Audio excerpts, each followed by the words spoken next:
What's going on, folks? This is Coach Marcus for Pro Fan Talk. We are in the aftermath of the Christmas Eve Eagles at Dallas game.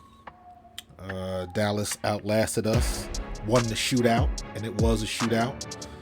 Props to Gardner Minshew for hanging tough. We lost, what, 40 to 34.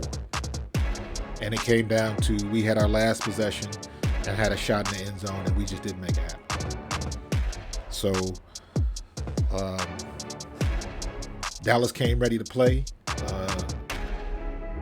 regardless of what the comments from Shady McCoy. Dak Prescott was on fire. Don't get it twisted. At one point, I believe he was like 16 for 16 or something like that. He was, or maybe that's 16 for 16, or was it 9 for 9? Something like that. But he had some ridiculous streak where he had not thrown an incomplete pass. He was on fire. He was putting them on the money. We made a lot of defensive errors. We did not take advantage of our defensive opportunities. We turned the ball over. Dallas got 20 points off of turnovers. That was the difference in the game right there. We don't turn the ball over, we win. Period. Gardner Minshew was responsible for one. You had the fumble. You had the 2 picks, right? And then the Miles Sanders fumble at the end. And we got lucky with one. Dallas dropped a pick. That was on Gardner, but they didn't get it. But the handoff to Boston Scott, I put that on Gardner Minshew because I'm looking at it. That's an RPO option. You ain't running nowhere. Get a ball off. Hand the ball off. He stuck it a little bit too far in there. And that is just a timing and a feel thing. And I just don't think that they had enough reps on that particular play, in my opinion. So I'm putting that one on Gardner Minshew. The 2 picks, I put them on Quez Watkins. Both of those balls should have been caught. And Javon Curse, plain and simple, he outmuscled Quez Watkins. He outmuscled him. And it put a bad look on Watkins. Twice he had the ball in his head. And it's the first one, you could argue that it was pass interference, but they didn't call it, so they didn't call it. I thought that was a good play by Curse. But twice he had the ball in his hands, and twice Curse took it away. You got to learn how to play physical in those situations, especially if you are going across the middle. We had a sack. Avonte Maddox sacks Dak Prescott, but can't get him down. He gets the throw off, and they get a first down. That would have stopped the drive right there. They ended up scoring. We get another sack, cause a fumble, but we can't recover it. We can't secure the ball. Dallas ends up ripping it out in the pile, and they keep the ball. They end up scoring. Then we had the freaking 3rd and 30.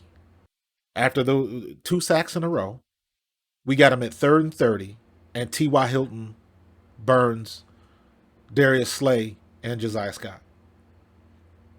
I'm not sure what Darius Slay was looking at. He was looking on the inside. T.Y. ran right by him, and Josiah Scott was late getting over there because if he'd have been over there in time, that probably would have been a pick if he was one step earlier. Because if you look at how he got to the ball, he still almost knocked the ball away. So, but it was just late around the board. Josiah Scott didn't look good. He looked lost again, and he definitely can't cover CeeDee Lamb. CeeDee Lamb went off. So, all in all, another opportunity that we let slip away.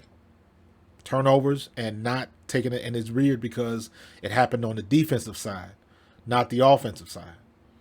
We had 3 legit opportunities to stop Dallas from scoring, and we couldn't get the defense off the field, and they got points out of it.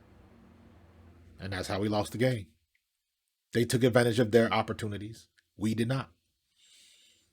A couple of things, like I said, the 20 points off the turnovers, that killed us. Not sure what they do with their offensive packages, but for the love of God, please leave Miles Sanders in the game. The only reason Miles Sanders should be coming out of the game is if he says he's tired. If he taps his helmet that he needs a blow, let him come out, take a blow, get some water, and then get him back in the game. That play on the goal line with Gainwell where he left his feet, he had no reason to leave his feet. If he stays on the ground, he scores. We ended up scoring, so that's water under the bridge, but still. Leave Miles Sanders in the game unless he needs to come out. We need to run more under center in a situation like that. Everybody knows your RPO game is limited if Jalen Hurts is not in there. So you're leaving Gardner Minshew exposed. You know they're going to stack the box. They got 7 and 8 in the box on running downs. And what do? We still trying to run out of gun formation. When the box is stacked like that, you can't run side to side. You got to go downhill.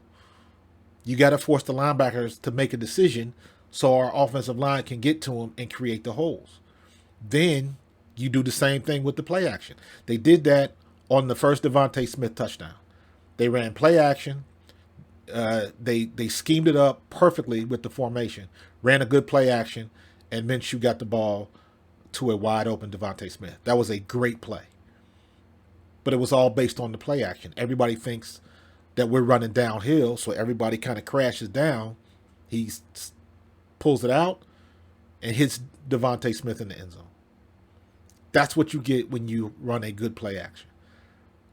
Obviously, you got to pick and choose when, but in a situation like that, and the many situations in the game like that, you don't have a benefit running from gun formation. We had a couple of third and short situations, and they're handing the ball off out of gun, and we're getting nothing. There was a couple situations where a quick pitch to the right or left would have been beautiful. If they stack the box, get your running back outside. So they got to chase you. And even if they do get you, you're still good for about 2-3 yards at least. So we got to do a better job in doing that. It is my opinion that Jalen Hurts will play versus the Saints. I think he should. Get it in there, get the win. So now you got the 2 weeks off.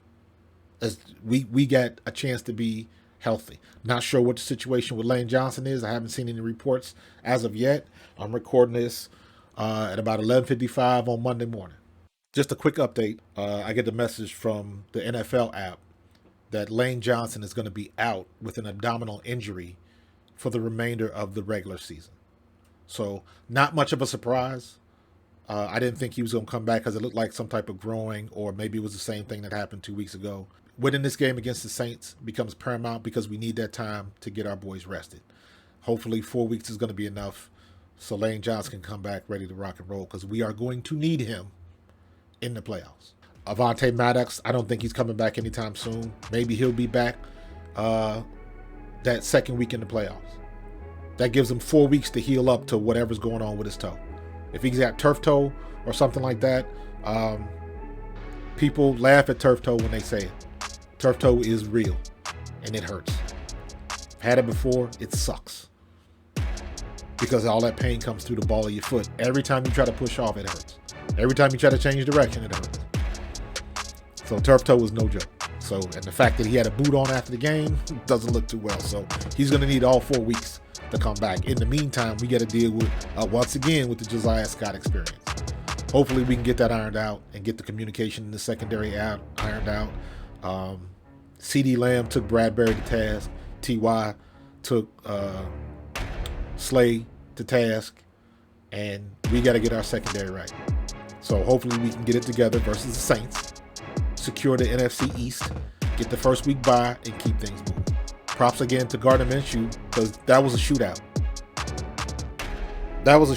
Gardner Minshew, nobody expected Gardner Minshew to go 24 for 40 for 355. 2 receivers over 100 yards, and Dallas Goedert had 3 catches for 60-something yards, 67 yards. That's a good game throwing the ball around.